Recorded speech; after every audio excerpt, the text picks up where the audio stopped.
For a brief time back in fifth grade, Elisabeth had a signature line on her emails. Elisabeth the Great, amazing person, rainbow loom expert. While the first two were and remain true, she is great and an amazing person. The last was just one of many titles. It is not enough for Elisabeth to just have a passing interest in something. She wants to master that something. And it's not for bragging rights. She wants to be able to share her passion with others. So at one time it was Rainbow Loom, and she started the Rainbow Loom Club that met throughout her fifth grade year, even over Zoom.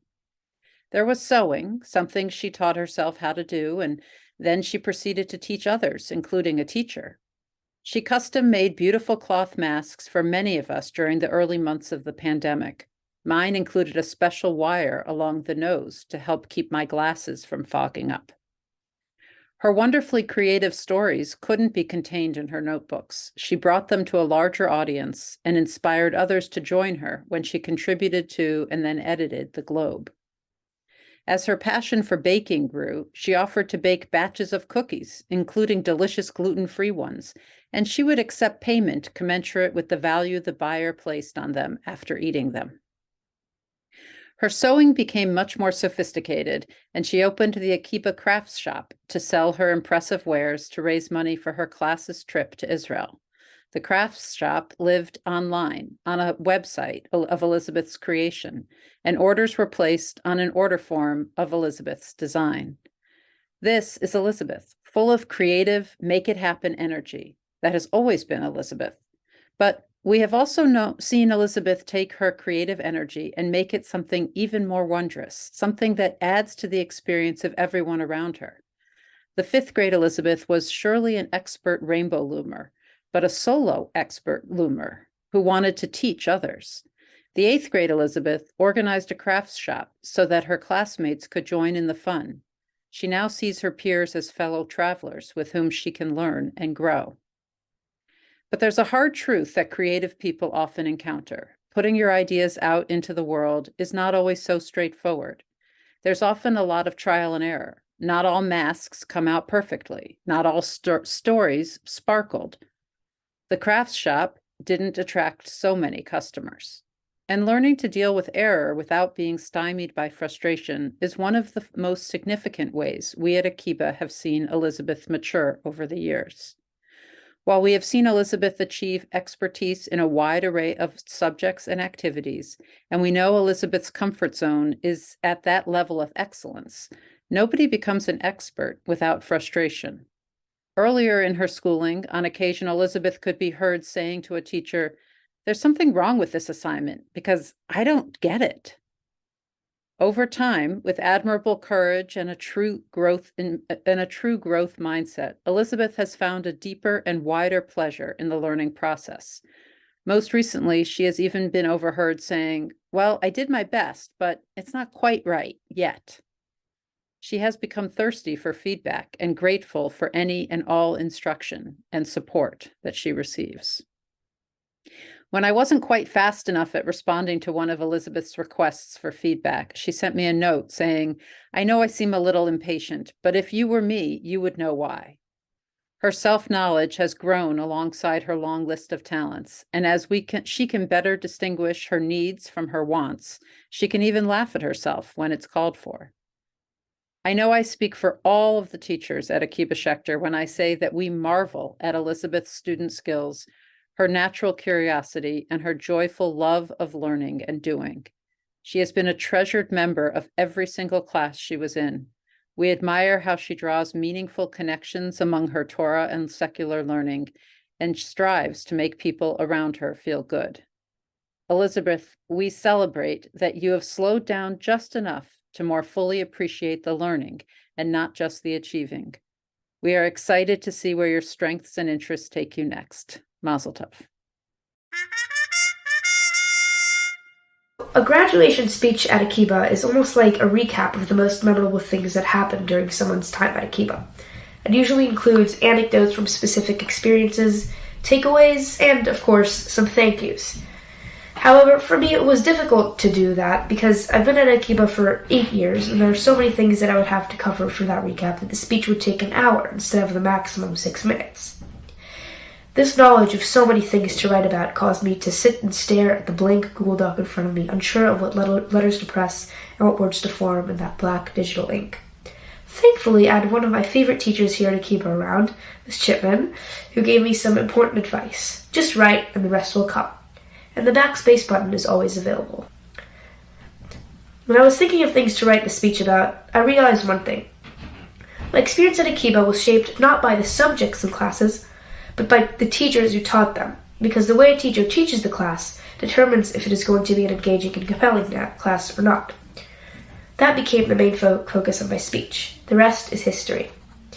So an example of this is Mr. Essie. He was my history teacher in 5th grade.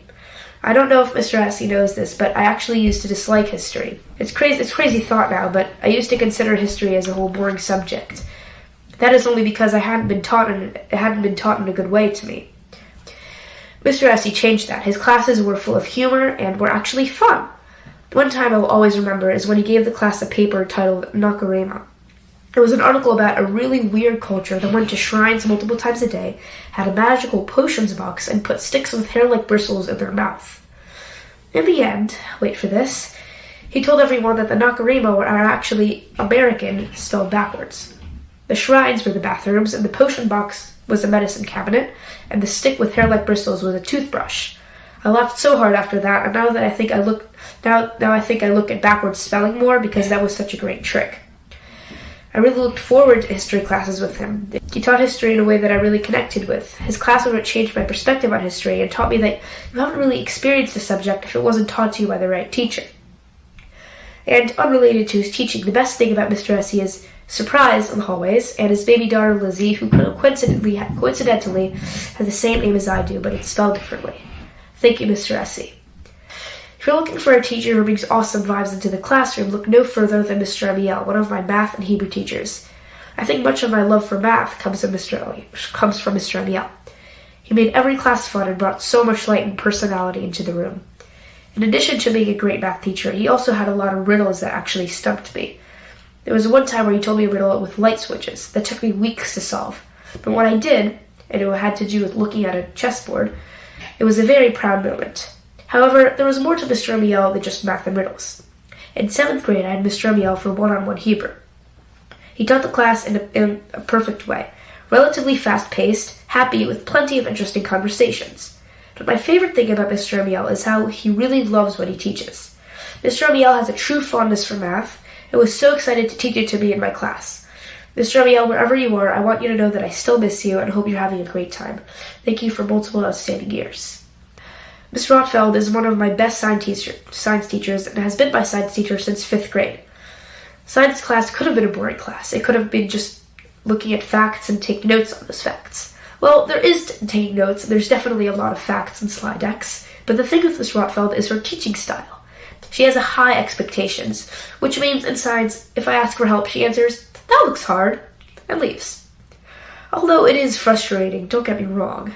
It makes the moment when you figure it out that much better. Also, though she is very hard on me in class, I've learned that it is for the best, because the projects in class turn out very impressive, and it makes me feel prouder and more confident in my abilities. Not helping means she believes in me to succeed and eventually make a breakthrough by myself or with the group. Thank you, Ms. Rotfeld. Yet another exceptional teacher that I had is Ms. Chipman. She taught humanities. She still teaches humanities. This is another great example of how the teacher really makes the class, not the subject. In Ms. Chipman's class, everything was organized, there was always something to do. The most important thing about how Ms. Chipman impacted my time at Akiba is how she taught me to have more confidence in my work. She knows my abilities as a writer and made me write essays with very little feedback. One free read-through was what she told me. Nothing more than that. Though validation is a nice thing to have, I didn't get it. All these elements made me look forward to Ms. Chipman's humanities class whenever I had them, probably because it's one of my more difficult classes. And I love challenges, so I love the challenge every day. And I've had some of my most proud moments at school there, including acting in the Shakespeare unit in 7th and 8th grade, and finishing multiple final essays. Thank you, Ms. Chipman. Clearly, I can't write a whole paragraph about every teacher that I've had during my time at Akiba because the speech would take too long. I've had so many great teachers. But what I can say is that I will remember, in one way or another, every teacher that I've had and how they've impacted my experience at Akiba. This just goes to show how much influence each teacher has had in my time at Akiba. Whether that is with humor, personality, or just the way the class was taught, the teacher matters much more than the subject. I would like to thank every teacher that I've had. You made my time at Akiba better than it ever could have been. I will miss you so much. Thank you.